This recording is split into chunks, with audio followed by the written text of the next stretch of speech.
오늘도 전교 제자 훈련에 오신 여러분들을 환영합니다. 오늘 제자로서 이 자리에 오신 모든 분들의 마음속에 예수 그리스도의 모습만이 가득 채워지게 되기를 소망합니다. 저희 아이부터 깨워야 될 것 같습니다. 제자로서 우리 제대로 된 자세를 취했으면 좋겠습니다. 우리 제자 훈련을 받는 것이고 우리 예수님의 제자로서 훈련받는 시간인 만큼 우리 학교 수업보다도 더 열심히 잘 들어주었으면 좋겠습니다. 우리의 마음이 깨고 우리의 정신이 살아있어야 될 것 같습니다. 오늘은 제3강 예수님의 증언이라는 제목을 가지고 함께 말씀을 나눠보도록 하겠습니다. 저희가 이 제자훈련 시리즈를 진행을 하게 될 때 이 제자훈련 시리즈는 우리만 진행하는 거라고 했습니까? 아니면 한국만 하는 거라고 했습니까? 아니면 전 세계가 하는 거라고 했습니까? 이거 전 세계가 하는 겁니다. 지금 현재 하고 있는 저희 이 제자훈련 시리즈를요, 저희 한국만 하는 거 아닙니다. 전 세계가 다 지금 보급해가지고 대총회에서 지금 이거 모든 교우들을 훈련시켜라 라고 해서 이걸 시작한 겁니다. 저희 교회 중에서도 지금 아주 일부만 지금 참여를 하고 계신데 이게 결과적으로 어디까지 가야 되냐면요, 우리 교우들 전체한테 다 퍼져야 됩니다. 그러려면 지금 그 책임을 누가 져야 될까요? 일단 1차적으로 제가 져야 될 거고요. 그 다음에 계신 이 자리에 계신 분들이 그 책임을 져주시고 같이 움직여 주셔야 됩니다. 함께 여태까지 많이 진행 안 했습니다. 이제 남은 강의들이 이제 앞으로 진행되기 전에, 다 마무리되기 전에 모든 교우들이 다 여기 참여할 수 있도록 이렇게 해야 될 것 같고요. 지금 이 순간에도 졸며 자고 계신 분들이 많습니다. 그분들을 깨워서 우리가 같이 움직여야 됩니다. 그래서 우리가 먼저 우리 시연이부터 모본을 딱 보여서 정신 바짝 차리고 함께 참여했으면 좋겠습니다. 제가 히터를 상당히 싫어하는 편입니다. 추울까봐 틀어놓기는 했는데 히터를 틀어놓으면은 공부하기는 최악입니다. 히터를 틀어놓는 순간 졸려요. 정신이 하나도 없게 되거든요. 그래서 어느 정도 온도가 올라갔으면 알아서 꺼주셨으면 좋을 것 같습니다. 자, 이제 그럼 본격적인 강의를 함께 진행해 보도록 하겠습니다. 저희는 총 6단원으로 진행하고 있고요. 현재는 2단원, 우리 경건한 삶에 대하여 함께 보고 있습니다. 지난 시간에 저희가 숙제 아닌 숙제를 드렸습니다. 제일 첫 강의에 우리가 실질적인 예배에 적용을 하자고 이야기하면서 이 세 가지 큰 틀에 섬김과 경배와 봉사라는 이 틀을 드렸습니다. 예배에 잘 참석하셨고 또 그리고 예배 열심히 드렸을 거라고 생각하고 일상생활 속에 열심히 섬기면서 또 봉사활동들도 하셨으리라 생각합니다. 혹시 이 중에 모자란 부분들이 있다면 계속해서 확인하셔야 됩니다. 저도 보니까요, 8개의 8점을 받아야 되는데 8점 중에서 점수가 모자란 게 많더라고요. 스스로 보시고 난 이거 하는데 부족한 점들이 있었다 하신다면 그것들을 빨리 채우셔서 만점을 만드시길 간절히 바랍니다. 만점 해보기 원하시는 분들은 한번 여기 저를 한번 쳐다봐 주시겠습니까? 원하시는 분이요. 원하시는 분. 네, 좋습니다. 다 원하시는군요. 좋습니다. 우리 함께 그 목표를 향해서 가봅시다. 한번 가겠다는 결심 한번 저한테 뿌려주십시오. 좋습니다. 다 한번 해보시겠다고 강렬한 눈빛들을 주셨습니다. 우리 여기서 나머지 거는 어렵지 않은데 이제 매일마다 해야 되는 것들과 소그룹 모임을 만든 거, 이거 나 혼자 하고 싶은데 안 되는 거잖아요, 그렇죠? 거기에다가 이제 교회의 전도 활동을 참여하는 부분이나 정기적인 사역을 만드는 부분들도 일부러 찾지 않으면 쉽지 않은 일들입니다. 그러니까 이 일들을 자꾸 관심을 가지시고 노력해 주셔서 예배야 뭐 앉아 있으면 뭐 저절로 끝나나 보다 싶을지 모르겠는데 매일마다 해야 되는 말씀 묵상과 예배 그리고 전도 사역과 봉사 활동 같은 것들은 열심히 좀 찾아가지고 한번 해보셨으면 좋을 것 같습니다. 특히 이 일에 혼자 하시면 무너집니다. 소그룹원들 중에 단 한 명이라도 같이 붙잡고 둘이서라도 진행하셔야 이게 진행이 될 수 있어요. 그러니까 소그룹 활동을 이렇게 만들어 가지고 같이 활동할 수 있도록 만들어 보시면 좋을 것 같습니다. 자, 우리 지난 시간에 이제 성경에 대한 이야기를 했었는데요. 성경에 대한 이야기를 하면서 성경을 어떻게 보라고 했냐면요, 일단은 자기 마음대로 보라고요? 아닙니다. 성경 속에 있는 것과 항상 성경은 성경으로 해석되어야 된다고 공부했었죠. 그러니까 성경을 본문을 조금이라도 보더라도 앞뒤 문맥도 같이 보시면서 하셔야 돼요. 사실 성경을 깊숙이 읽는 게 중요하다 보니까 많은 본문을 읽는 것보다도 깊숙하게 읽는 게 중요합니다. 그러기 위해서는 그 깊숙이에 필수로 들어가는 건 여기가 문맥이 도대체 앞뒤가 어떻게 돼 있나예요. 그래서 그거 반드시 좀 보셨으면 좋겠고요. 영적인 것은 영적으로, 성경 말씀으로, 성경으로, 그리고 더 나아가서 기도로 이것들을 풀어 나가야 되니까요. 우리 그렇게 성경 말씀과 기도를 놓치지 않을 수 있었으면 좋겠고요. 관련 주제에 대해서 다 읽어보고 난 다음에 그 다음에 이제 결론을 맺어야지. 제가 종종 하는 게 이제 처음부터 예언의 시를 읽는 거는 제가 권해드리지 않습니다. 할 수 있는 한 예언의 시는 나중에 읽는 걸 권해드리는데요. 성경으로 충분한 말씀을 보고 난 다음에 그냥 성경에서 결론을 끝내버리잖아요. 거기서 또 실수가 있는 경우가 있어요. 그래서 관련 서적을 다 읽으라는 이야기 속에 오늘 주제인 예언의 신 말씀도 비교하는 방법도 한번 연구를 해보면 좋을 것 같습니다. 제가 그거에 대한 팁도 드릴 겁니다.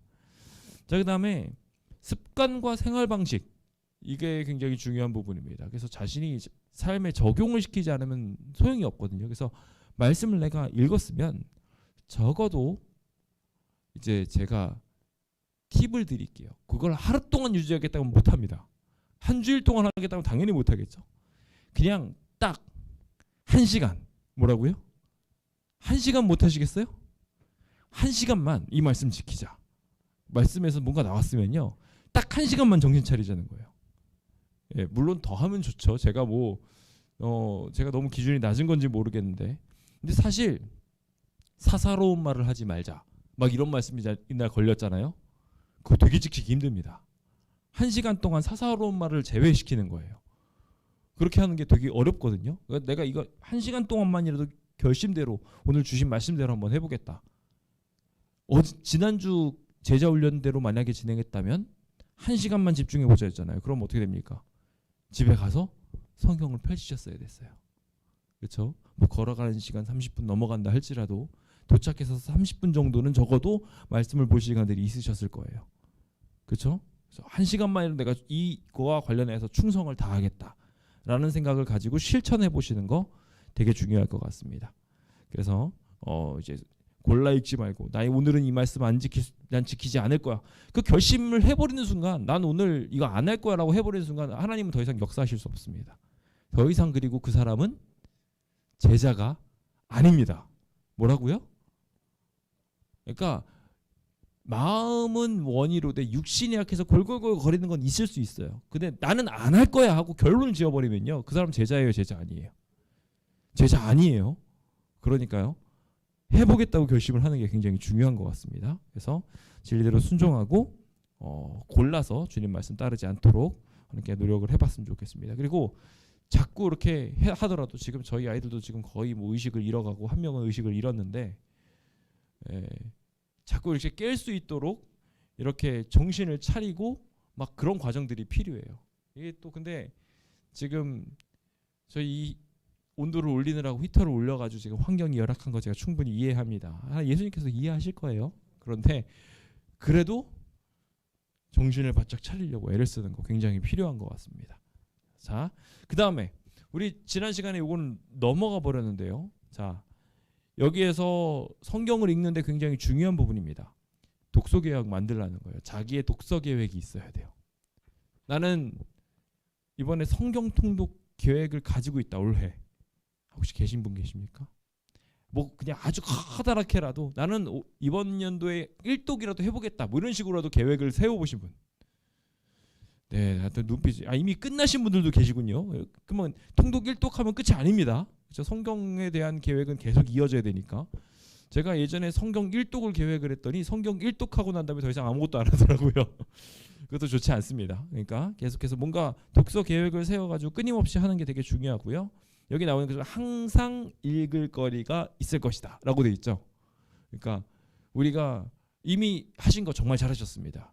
통독 완성하신 거 너무 잘하셨는데, 항상 읽을 거리 뭐 숙제하듯이 다 끝내버리고 그냥 그 다음부터 난 아무것도 안 했지, 이게 아니니까요. 우리는 항상 말씀 안에 있어야 되니까 그 계획들을 세워보면 좋을 것 같습니다.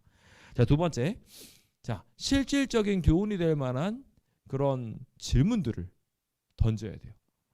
그래가지고 이 질문들을 던지는 것을 계속 무엇을, 그래서 무엇을, 그래서 무엇을 해서 계속 무엇을이라는 것을 던져 나올 때까지 뭐 해야 되는가, 뭐 해야 되는가. 제가 이거를 뭐로 말씀드리냐면은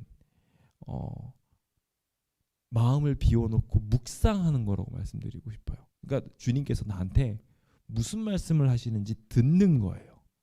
그래서 말씀을 보고 난 다음에는 막 그냥 채우고 끝나는 게 아니라 계속 질문을 해가면서 하나님 저 이 말씀 오늘 주셨는데 도대체 이 말씀 주신 이유가 뭡니까?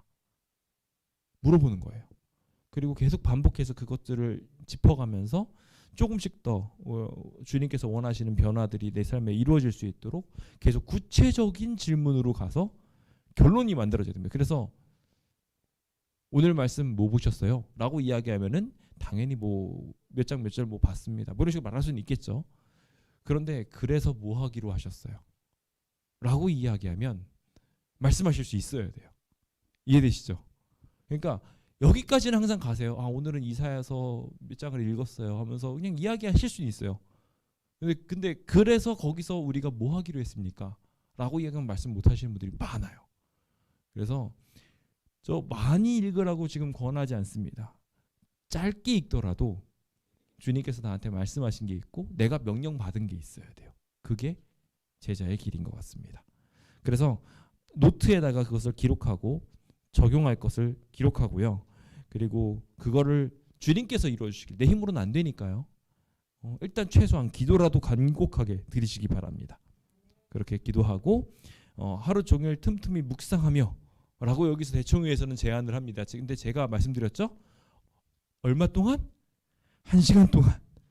1시간 동안만이라도 계속 틈틈이 이 말씀을 떠올리는 거예요. 하나님이 뭐 하라고 했지?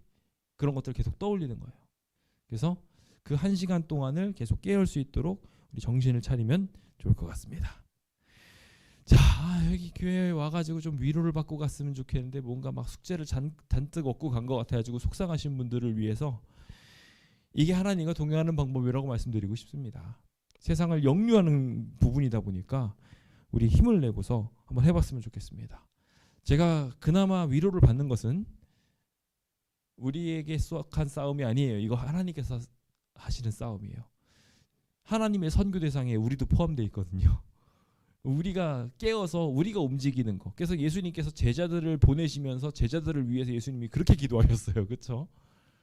당연한 거죠. 주님께서 우리를 위해서 기도하실 겁니다. 주님이 우리를 위해서 싸우실 겁니다. 그거 믿으십니까? 자, 믿으시면 구호 한번 외쳐보도록 하겠습니다. 구호 준비되셨습니까? 구호 준비! 야! 너희는 두려워 말라! 여호와께서 싸우시리라! 아멘! 자, 우리 주님께서 싸우실 거니까요. 그거 생각하고서 힘있게 나아가 봅시다. 자, 오늘은 이제 이단원의 3강 예수님의 증언에 대한 부분입니다. 학습적인 부분이 많아가지고 막 후딱후딱 넘어갈 겁니다. 이미 아는 부분이 많으니까요. 자, 그 전에 우리 함께 베드로 후서 1장 21절에 있는 말씀 함께 읽어보겠습니다. 시작.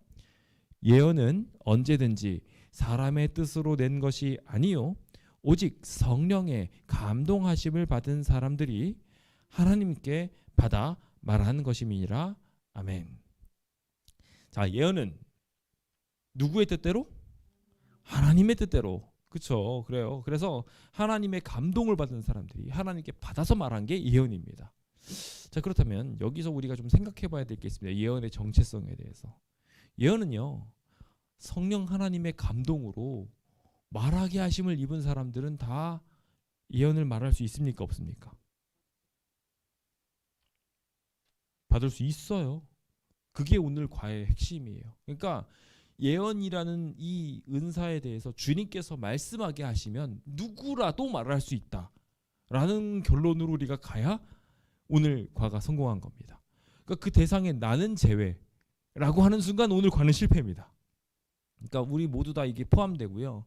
그리고 거기에 한 가지 더 들어가는 것이 오늘 이야기의 키워드인 예언의 신입니다. 그 예언의 신에 대한 이야기들까지도 같이 보게 될 텐데요. 사실 이사야서 59장 2절에서 죄악이 하나님과 우리 사이를 갈라놨다고 말하고 있어요. 죄가 그의 얼굴을 가리어서 듣지 않게 만들었다고 말하고 있는데요. 이런 사람들한테 지금 파송된 사람이 이사야였습니다. 주님의 명령을 쫓아서 주님의 목소리를 듣도록 하게 만든 사람. 그래서 주님의 제자로서, 다른 의미로 구약 시대의 제자죠. 제자로서 파송된 사람, 그런 사람들 선지자라고 결국 말했어요. 예수님의 말씀을 미리 안 바대로 전달해 준 이야기들.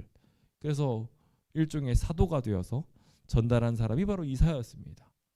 동일해요. 우리도 그 지금 사명을 받은 사람들이에요. 이 사명은요, 보통 사명이 아닙니다. 생명을 오가게 하는 사명이기 때문에 굉장히 신경 써야 하는 사명인 거죠. 이 자리에 계신 모든 분들이 그 중요한 사역을 맡으셨다는 것을 꼭 기억하게 되셨으면 좋겠습니다. 자, 그렇다면 이제 그 선지자의 내용에 대해서, 선지자의 글에 대해서 함께 좀 보도록 하겠습니다. 오늘의 강의의 제목은 예수님의 증언입니다. 그러니까 예수님의 증언이에요. 그러니까 지금 우리가 전하려고 하는 것은 우리의 말을 하는 게 아니라는 거죠. 예수님께서 우리한테 주신 말씀을 스피커가 돼서 전달하는 거예요. 제가 여기다 말을 합니다. 근데 제 말과 관계없이 스피커에서 다른 소리가 나오기 시작하면요, 이거는 문제가 있는 거죠. 예수님께서 하시는 말씀을 그대로 전달하는 게 스피커입니다. 그래서 마지막 시대에 선지 엘리야가 설 것이다라고 말했어요. 그렇죠? 선지 엘리야가 엘리야적 사명을 가지고 있었던 침례 요한이 그 선지 엘리야를 해석한 게 뭐였냐면, 나는 광야에 외치는 자의 소리다였어요. 그러니까 나는 기별을 전하는 사람이라는 거예요. 그냥 사람도 아니에요. 기별이다라고 말했어요. 그러니까 그 메시지를 전달하는 그냥 소리에 불과해요. 우리는. 그래서 우리가 대단한 게 아니에요. 스피커 혼자서 말할 수 있는 게 아니에요. 하나님께서 말씀들을 그대로 전달하는 과정을 갖는 게 선지자요, 제자요, 스피커들인 것입니다. 오늘 그렇게 될 수 있도록 우리가 주님의 음성을 들을 수 있게 되었으면 좋겠습니다. 자, 오늘 서두에서는요, 우리를 위해 우리와 함께 대화하고 싶으신 하나님의 이야기를 등장합니다. 그래서 오래전부터 선지자를 통해서 소통을 해 오셨고, 이 선지자들이 미래의 일만 이야기하는 게 아니라 하나님에 대해서 말하는 사람으로서, 하나님에 대해 장차 오실 하나님에 대해 말하는 모든 사람들은 결국 미래를 말하는 선지자들인 거잖아요. 먼저 예수님을 안 사람들이니까. 그렇죠? 그래서 주님의 기별들을 전달하도록 끊임없이 하셨다는 거예요. 그러니까 우리도 조금이라도 더 예수님을 더 아나요? 모르나요? 주변 사람들에 대해서 조금이라도 더 안단 말이에요. 선지한 사람들이에요. 주님의 오심도 아는, 미래를 내다보고 있는, 예언도 할 수 있는, 예수님 오실 거야 라고 외칠 수 있는 선지자들입니다. 그렇죠? 그러니까 우리 모두 다 주님의 사명을 받고 주님의 사명을 전달할 수 있는 사람이고요. 남자 여자 관계 있었나요? 없었습니다. 나이가 많고 적음 관계 있었나요? 없었어요. 사무엘도 봉사했어요. 그 어린 나이부터 이미 선지자임을 알고 있었어요. 엘리야도 인지했고요. 엘리도. 그리고 우리가 잘 아는 것처럼 뭐 갈렙이나 뭐 나이 많았던 여호수아 하면 젊었을 것만 생각하는데 아니에요. 나이 많이 들었던 여호수아도 불리움 받아서 열심히 일했습니다. 그런 거 생각해 보면요, 우리 전혀 관계 없어요. 나이도. 그래서 거의 화면에 빠져 있는 것처럼 보이죠? 열심히 보는 것처럼이라도 보여서 다행입니다. 우리 저 아이 잠든 만큼 우리 정신 차리고 우리 열심히 함께 좀 보면 좋을 것 같습니다. 자, 여기에 보면은요, 선지자의 종류도 등장하는데, 선지자의 종류가 글만 썼다, 글을 써야지 뭐 다 선지자라고 말했느냐? 아니에요. 글을 쓰건 관계없이 다 성경을 안 썼어도 선지자라고 다 불렸어요. 그러니까 지금 우리가 뭐 대단한 지식을 가지고 대단한 사역을 한다고 선지자가 아닌 겁니다. 이거 반드시 기억하셔야 되는 것 중에 하나예요. 그래서 정말 역사의 편림만 딱 선지자로 불리움받아서 일한 사람도 있어요. 심지어 그 예언자 중에 사울도 포함되어 있습니다. 사울도 예언했어요. 그렇죠? 그것도 심지어 그 사울이 예언한 상황을 보면은요, 사울이 정말 순종을 잘하는 순간에 예언을 했던 게 아닙니다. 그런 거 생각해 보면요, 우리 모두 다 주님의 기별을 전달할 수 있는 위대한 일꾼들이 될 수 있습니다. 지금 이 시대에는 그런 일꾼들이 필요합니다. 그런 일꾼들이 되려고 지금 우리가 제자가 된 거예요. 그래서 그 사실을 꼭 기억하셨으면 좋겠습니다. 자, 그러면 이제 첫 번째 파트인 예언의 선물이 이어짐이라는 내용을 좀 보도록 하겠습니다. 자, 성경 시대 이전에 기록된 것까지는 그래 뭐 성경 하나님의 역사 그래 다 일어났어 하고서 기록으로 인정하는 사람들이 있는데, 그 이후에는 더 이상 어떠한 선지자도 없었다, 어떠한 기별도 없었다 라고 그냥 꽉 막아버리는 이상한 분들이 있습니다. 우리 분명하게 기억해야 될 것은 각 시대에 주님께서는 주님의 일꾼들을 두셨다는 거 반드시 기억해야 합니다. 성경이 완성된 이후에도 백성들은 예언의 은사로부터 제공되는 지시와 경고, 위로의 기별들을 계속 필요로 했다고 말해요. 그거의 대표적인 증거가 뭐라고요? 교회의 영적인 은사 목록을 쭉 이야기하는데 예언하는 것에 대한 은사가 들어가 있었어요. 예언하는 은사를 받은 사람들, 그리고 특별히 사랑장이 끝나고 난 다음에 특별히 뭐 하기를 힘써라? 예언하기를 힘써라. 성경에서 대놓고 말했어요. 그렇죠? 특별히 다른 은사보다도 더 특별히 뭐 방언하기를 힘써라. 아니에요. 예언하기를 힘쓰랬어요. 왜 그러는가요? 주님의 뜻을 전달하는 거니까요. 주님의 사랑을 전파하는 일이니까요. 그래서 사랑의 활로로 움직일 수 있는 은사 활용법 중에 가장 직접적인 거가 예언이에요. 그래서 우리가 그 일들을 하기 위해 힘써야 되고요. 관심을 많이 가져야 됩니다. 근데 예언을 하려면요. 아까 예언은 언제든지 어디서 나온 거라고요? 그렇습니다. 하나님의 말씀으로부터 온 거예요. 하나님의 감동하심으로부터 온 거예요. 그렇죠? 그러니까 하나님의 감동이 없는 상태에서 우리가 예언을 할 수 있어요, 없어요? 내가 오늘 말씀을 안 봤다. 예언할 수 있어요, 없어요? 없는 거예요. 예언이 아니에요. 그건 이제 지식을 말한 거지. 하나님의 감동으로 말해야 비로소 예언입니다. 그래서 하나님의 뜻으로 전달하는 것이 오늘 우리가 가져야 될 목표예요. 근데 어쨌건 그 일들이 지금 이 순간에도 하나님의 감동을 받은 사람들을 통해서 울려 퍼져야 되고 울려 퍼진다는 거예요. 요에서 2장은 그래서 어떻게 이야기합니까? 말세, 마지막 때라는 이야기를 쭉 해가면서 내 영을 만민에게 부어주겠다. 그렇죠? 장래일을 말하고 늙은이는 꿈을 꾸고 젊은이는 이상을 보고 남종 여종 관계없이 다 부어줄 거라고 말씀하셨어요. 우리 그러니까 비천한 것과 관계없이 모든 사람들이 다 주님의 영을 받아서 주님의 말씀을 전달하게 될 거라고 말하고 있습니다. 그러니까 우리 지금 마지막 시대의 선지 엘리야로서 역할해야 될 마지막 교회라고 우리 스스로 생각하는데 그 준비가 우리가 안 돼 있다면 안 되겠죠. 그러니까 우리 함께 다 해야 되고요. 특히 32절 맞바지를 보면요. 남은 자 중에 나 여호와의 부름을 받을 자가 있을 것이라고 했어요. 남은 자 중에서 주님의 부름을 받을 사람들이 있을 거라고 했다고요. 여기 계신 모든 분들이 다 그 대상자들입니다. 우리 함께 깨어서 그 일들을 수행하게 되었으면 좋겠습니다. 그러니까 이 단락에서의 가장 핵심은 뭡니까? 예언의 은사가 끝났다, 안 끝났다? 안 끝났다. 예언의 은사는 지금도 필요하다. 그래서 예언은 하나님의 감동으로 된 것이니까 주님의 감동을 받자. 그렇게 하면 결론을 지어줄 수 있는 것 같습니다. 자, 그렇다면 남은 교회의 예언의 은사, 우리 교회적 예언의 은사에 대한 개념에 대해서 좀 생각을 해봅시다.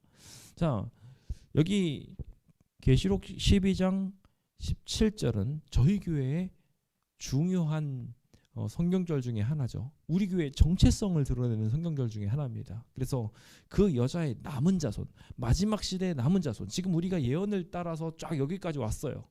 그래서 그 여자가 마지막까지 용과 치고받고 싸우면서 여기까지 왔단 말이에요. 그리고 나서 여자의 남은 자손이 존재하게 되는데 그 남은 자손은 뭐하니? 라는 질문에 우리는 이 두 가지를 든단 말이에요. 하나는 하나님의 계명이에요. 우리 이 계명 열심히 지키려고 목숨 걸고 하잖아요. 그렇죠?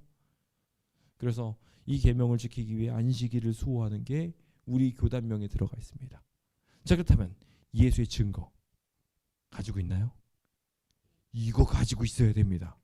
네, 이거 가지고 있어야 돼요. 근데 이게 우리가 1차적인 부분으로 먼저 좀 해석을 하면서 들어가 보도록 하겠습니다. 근데 이것들을 가진 사람들로 더불어 싸우려고 이야기하고 있어요. 근데 여기서 사단이 이 두 가지를 가진 사람들을 항상 대적으로 생각한다는 것을 좀 우리가 기억하고, 우리가 때로는 힘들고 어려운 상황들에 자꾸 놓인다 할지라도 이해해야 돼요. 왜냐하면 사단이 지금 지배하고 있는 이 세상에서 우리가 편하게 지낸다는 것 자체가 이해가 안 되는 부분인 거거든요.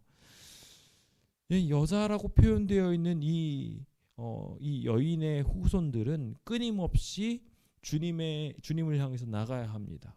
정결하게 되기 위해서. 그래서 하나님의 열심으로 너희를 위하여 열심을 내노니, 하나님께서 내시는 열심으로 너희를 위해서 열심을 낸다고 바울이 이야기하면서 정결한 처녀를 만들고 싶다고 이야기하고 있어요. 그러니까 우리가 가져야 할 제자 삼는 자들의 특징 중에 하나로서 우리가 굉장히 열심히 하나님의 열심을 본받아서 열심히 제자 훈련을 시켜야 합니다. 우리만 하는 게 아니라. 그래서 우리가 계속해서 그걸 해야 되는데, 그렇게 해서 결론적으로 만들어져야 되는 게 뭡니까? 정결한 처녀예요. 주님을 맞이할 수 있는 순결한 처녀. 여기 시집을 얼마 안 앞둔 아가씨가 있습니다. 이제 일주일도 안 남았어요. 가슴이 어떨지 모르겠습니다. 두근두근하고 막 그럴 것 같아요. 이걸 준비하는 과정들에 있어서도 마음이 막 쓰일 거고 신경 쓰는 부분들이 여러 가지 있을 것입니다. 그런데 저는 가장 중요한 것 중에 하나로서 마음가짐을 두고 싶습니다. 뭐 집이 중요할 수도 있습니다. 뭐 결혼식도 잘 되는 거 중요할 수 있어요. 그런데 마음가짐이 저는 제일 중요하다고 생각을 합니다. 우리 주님이 신랑인 경우엔 더 그렇습니다. 우리 주님께서 뭐가 더 필요하시겠어요? 그렇죠? 우리가 혼수해 가는 게 중요하겠어요? 아니잖아요. 그러니까 우리가 주님 말씀을 잘 들을 수 있도록 준비되어 있는 게 굉장히 중요합니다. 그래서 누구만 바라보도록? 야, 결혼식에 가는데 멋진 남자들이 왜 이렇게 많이 보여? 여기저기 멋진 남자들이 많아서 거기한테 마음이 뺏기면 돼요, 안 돼요? 안 되겠죠? 신랑만, 예수님만 바라볼 수 있는 일들이 우리 안에 있어야 합니다. 여기 그 예수님만 바라보냐 안 바라보느냐, 주님 사랑에 대해서 이야기했던 것이 이거죠. 계명을 지킨다고 이야기했어요. 그리고 또 하나가 예수님을 닮았어요. 그게 예수의 증거입니다. 그게 어떻게 예수님을 닮았다랑 연관이 되는지를 이야기하자면 바로 이 예수의 증언에 대한 이야기를 하고 있는 계시록 19장 10절을 보면은 그 얘기가 나옵니다. 19장 10절에 보면은 이 예수의 증언에 대해서 어떻게 해석합니까? 예수의 증거는 뭐라고요? 예언의 영이다. 예언의 영을 해석하면 뭐죠? 제가 여러 번 말씀드렸습니다. 이거를 예언의 신 책자라고 말씀하시면 큰일 납니다. 해석 잘못한 거예요. 주변 사람들이 코웃음 칩니다. 우리가 결론적으로 그렇게 도달을 하게 되지만 이건 성령입니다. 그러니까 예수님의 제자들은요 다 성령을 받았어요. 그래가지고 여기서도 말하기를 증언을 받은 내 형제들과 같이 된 종이라고 얘기했어요. 천사가 똑같이 같은 종이다 라고 이야기를 하면서 나도 똑같이 예수의 증언을 받았다 라고 이야기했단 말이에요. 천사들도. 이해되세요? 그럼 천사들이 이 받은 예언의 증언은 뭐냐 했을 때 성령의 감화를 받아서 나도 움직이고 있다고 말하고 있다는 거예요. 그러니까 우리도 똑같아요. 우리도 그 역할을 받으면은 주님의 사자로서 주님의 영에 감동되어서 일하는 예언하는 사람이 되는 거예요. 이해되셨죠? 그래서 그 예언의 영에 의해서 움직이는 이 일들이 우리 안에 필요합니다. 그게 선행돼야 됩니다. 그게 우리 모두의 모습인 거예요. 그런데 그 역사가 이 교단의 설립과 동시에 현격하게 드러났습니다. 현격하게 드러나서 그 현격하게 드러나게 된 과정들을 우리가 잘 알고 있어야 되기 때문에 그 부분에 대해서 특히 이 남은 자들은 예수의 증거인 성령을 소유하고 있었는데 이 시대에 부합한 정확한 목소리를 우리가 가지고 있어야 된다는 거예요. 성령 하나님이 이 시대에 바라는 메시지 그걸 우리가 가지고 있어야 된다는 건데 그 내용이 결과적으로 엘렌 화이트라는 것입니다. 엘렌 화이트이 이 교회를 세우면서 만들어지게 되는 모든 과정들 속에서 우리에게 가장 필요한 메시지들을 전달해 주는 선제자로서의 역할, 본인은 그렇게 이야기 안 했어도 그 역할을 수행했기 때문에 우리는 그것들을 보면서 이것이 우리가 성령의 음성을 듣게 해주는 중요한 도구다라고 이해하는 것입니다. 근데 저는 이런 부분들에 대해서 주변 사람들한테 이야기하면은 교인들이 아닌 우리 교회 사람들이 아닌 사람들한테 이걸 함부로 이야기하면 이 사람들이 오해하는 걸 보게 돼요. 그래서 저는 이것들을 그 사람들한테 이게 성령이에요 라고 말을 안 해요. 예. 이게 성령이에요. 그건 당연히 틀린 이야기고요. 동시에 이게 성령이 우리에게 이 시대에 하시는 말씀이에요 라고까지는 말할 수 있을까요? 없을까요? 있어요. 그런데 그것도 그 사람들이 얘기하면요, 그 되게 불편해요. 그러니까 그럴 때는 이 책을 읽으시면 성경을 읽고 싶어지실 거예요 라고 이야기해서 저는 이 책을 권합니다. 그리고 최소한 읽어보고 판단하시라고. 그래서 그러면은 우리가 자연스럽게 우리가 느낍니다. 아, 어떻게 과거에 막 역사가 막 이것저것 바뀌기 전에는 상상도 못했던 일들이 지금 일어나고 있잖아요. 근데 그런 것들에 대해서 내다보고 기록하고 있는 것은 이 책밖에 없으니까 마지막 시대를 향해서 주신 중요한 책이라는 것을 우리가 좀 읽으면서 저절로 느끼게 될 것 같습니다. 이 내용들에 대해서 오늘 교재들은요, 하나님이 그분의 백성들을 인도하시기 위해 사용하신 지시의 도구들로서 계명과 증거가 사용되었는데, 이 계명과 증거가 이렇게 활용되어지는 과정에 대해서 설명하기를, 율법이 이미 있죠. 과거에도 똑같이 있었어요. 구약 시대에도 율법은 이미 주어져 있었습니다. 근데 이 율법이 주어져 있는데 사람들이 율법을 잘 지켰어요, 안 지켰어요? 안 지켰어요. 안 지키니까 어떻게 합니까? 주님께서 예수의 증거를 보내시는 거예요.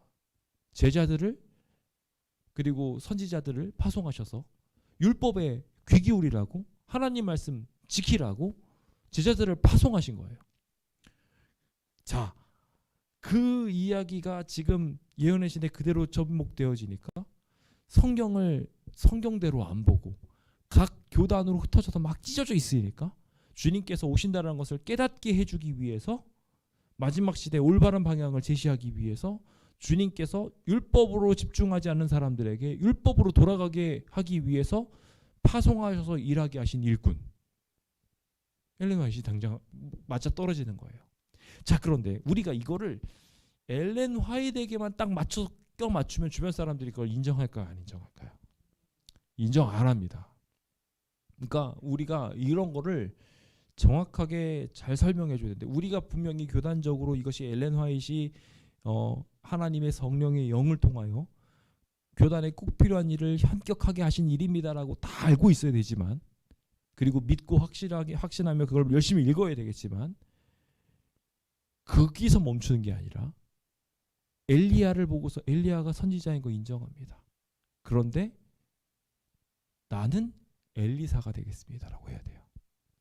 그러니까 거기서 엘리야에서 끝나는 게 아니라 나는 이 엘렌 화이트이 한 역사를 나도 따라가면서 주님의 선지자로서 역할하겠다고 움직이셔야 된다는 거예요.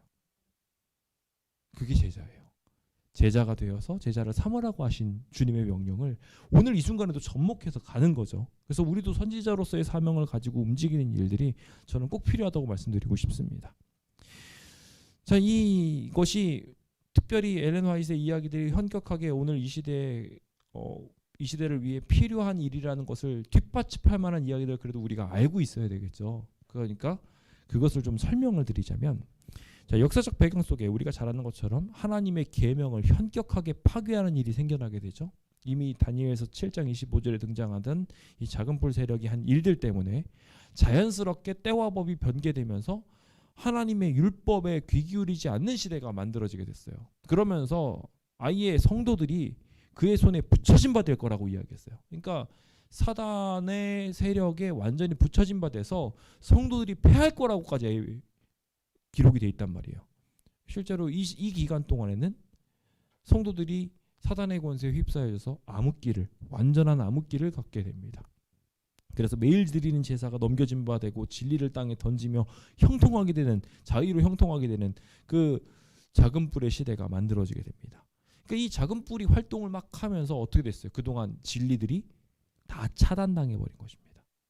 이 진리가 차단되는 일이 회복되어야 된단 말이죠.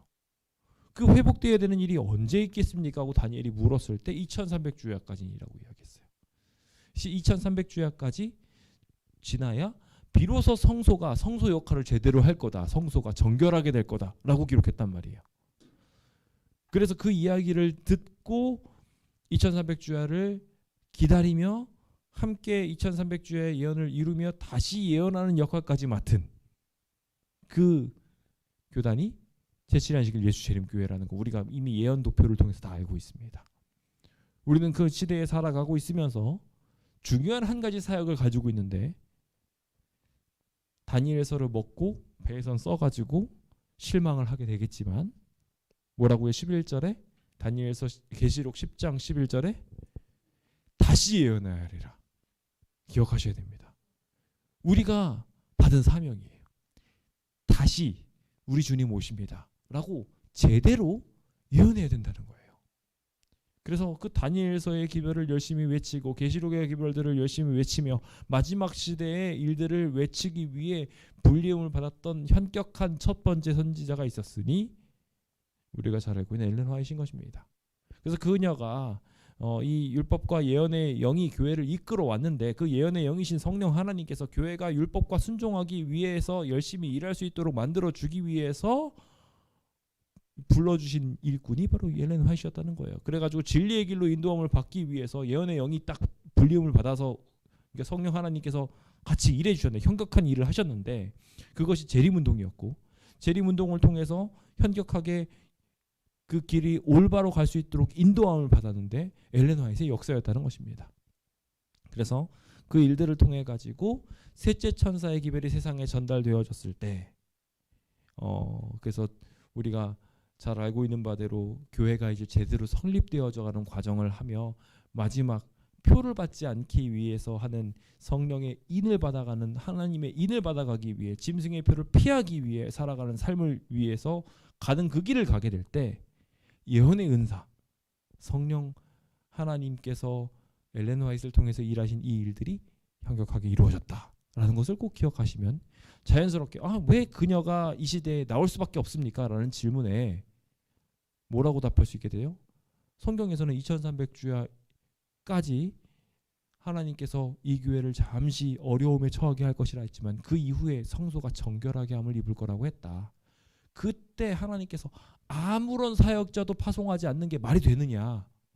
하나님의 일을 할 수 있도록 성령의 영을 부어주시지 않았겠느냐? 그 역할을 했던 사람이 엘렌 화이트다 라고 설명하면 자연스럽게 이야기가 물고 가리라 생각합니다. 물론 안 믿을 사람은 절대 안 믿습니다.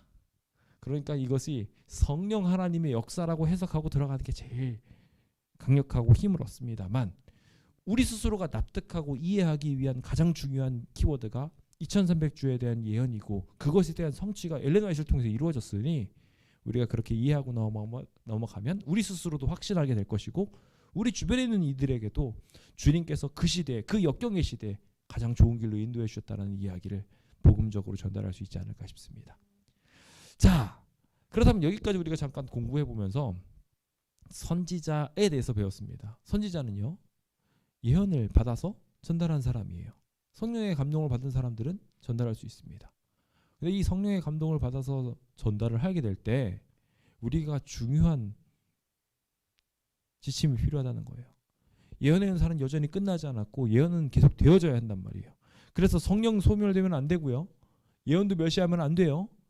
그래서 우리 끊임없이 하나님 말씀을 쫓아가면서 이 말씀 쫓아 사는 삶을 살아야 되는데요. 중요한 것이 있습니다.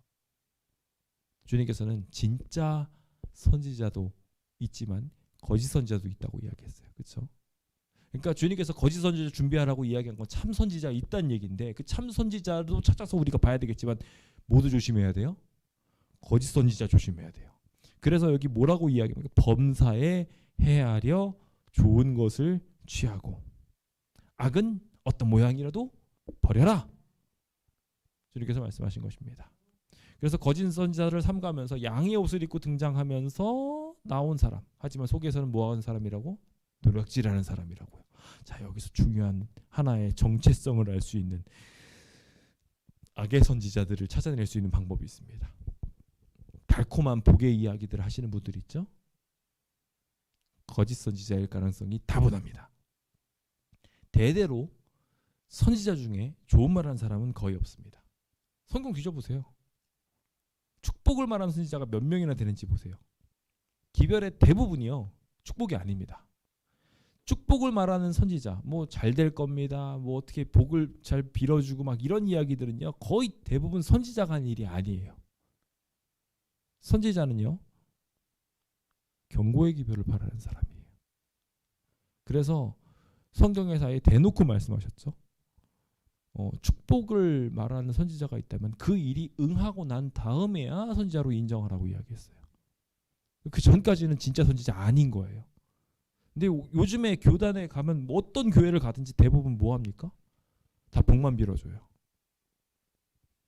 우리 이거 잘 생각해 봐야 돼요. 입에 쓴 약이 몸에는 좋아요. 그렇죠? 우리 성령 하나님께서 우리한테 경고의 메시지를 주는 것들에서 기억해야 됩니다. 그래서 선지자를 잘 가려서 봐야 돼요. 그래서 일단은 너무 어려우면 제가 구별하라는 이야기로 넣어준 게 뭐냐면요. 넣어드린 게 나한테 좀 아픈 말을 하는 사람. 그런 사람들이 좋은 선지자일 가능성이 높아요. 너무 구별하기 어려우시면 그렇게 하시면 돼요.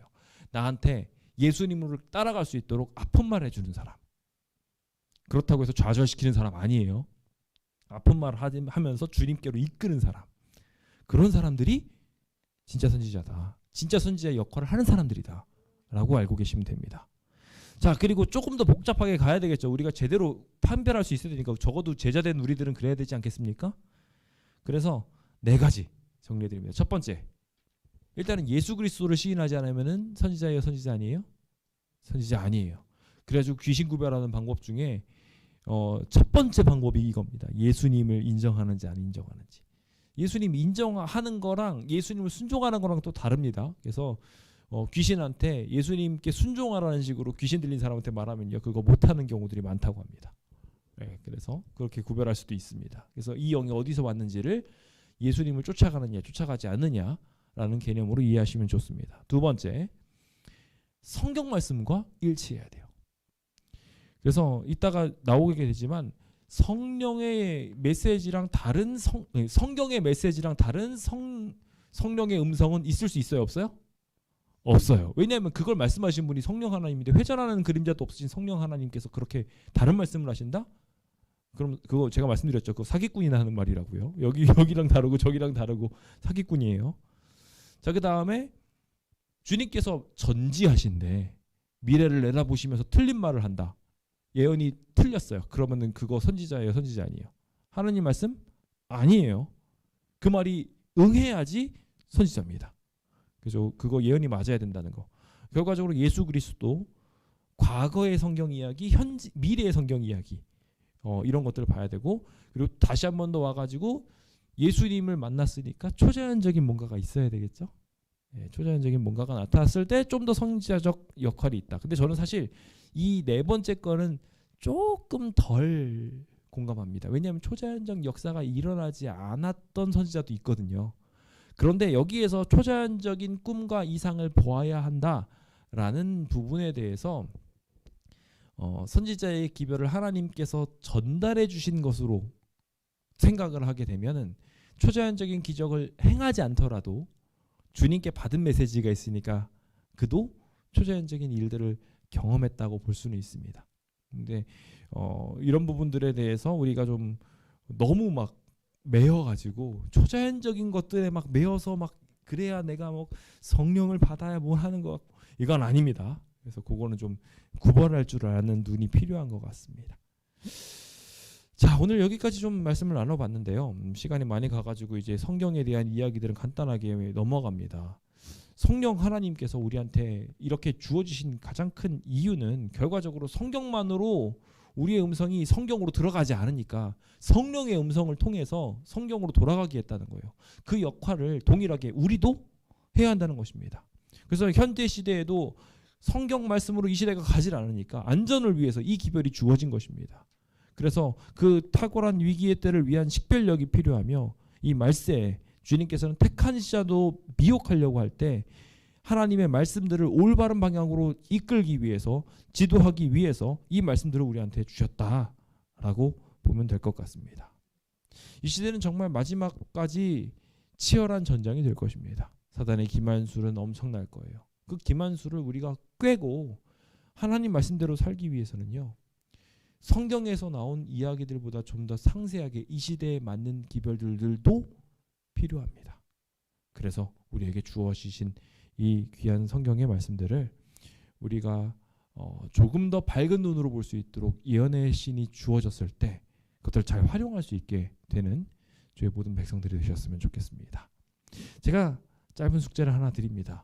교재에 보시면 교재 299페이지에 이제 예언의 신을 읽을 수 있는 방법이 들어 있습니다. 성경의 본문과 예언의 신을 매치시켜 놓은 거예요. 그러니까 성경을 읽다가 내가 오늘 여기를 읽었는데 이걸 읽는 중에 내가 이 내용이 궁금해요.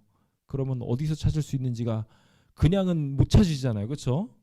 뭐 검색기가 요즘에 있습니다만 여기서 찾는 게 훨씬 더 편하시다 보니까 이 성경들이 웬만하면 다 여기 매칭이 돼 있으니까요.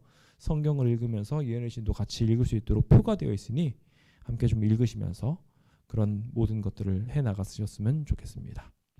자, 마지막으로 역대하 20장 20절에 있는 말씀을 읽고 이 말씀을 마치겠습니다. 함께 읽어볼까요? 시작. 여호와를 신뢰하라. 그리하면 견고히 서리라. 그의 선지자들을 신뢰하라. 그리하면 형통하리라. 오늘 이 자리에 계신 모든 분들이 주님의 말씀을 더욱더 신실하게 쫓아감으로 주님의 율법과 성령의 역사를 동시에 다 체험하게 되시길 간절히 바랍니다.